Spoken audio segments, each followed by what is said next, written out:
จันทร์สวรรค์นั้นใกล้กันสุดขอบฟ้าแต่อายจะมาคู่เคียงรวมใจ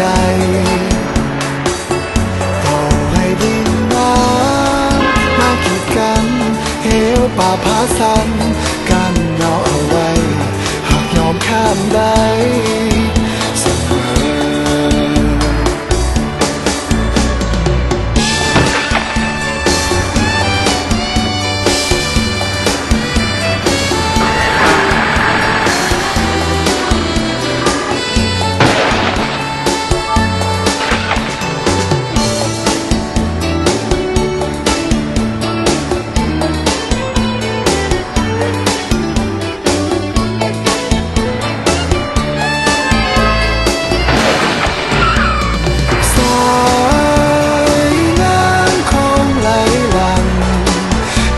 ไป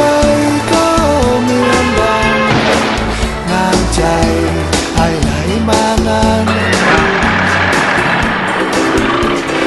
ขอให้น้ำเจ้าจงสงสารอย่าปล่อยอ้ายเลยผ่านแต่สวรรค์แห่งนี้ไปไกล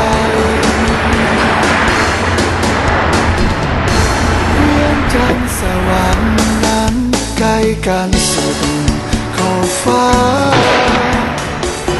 แต่อายจะ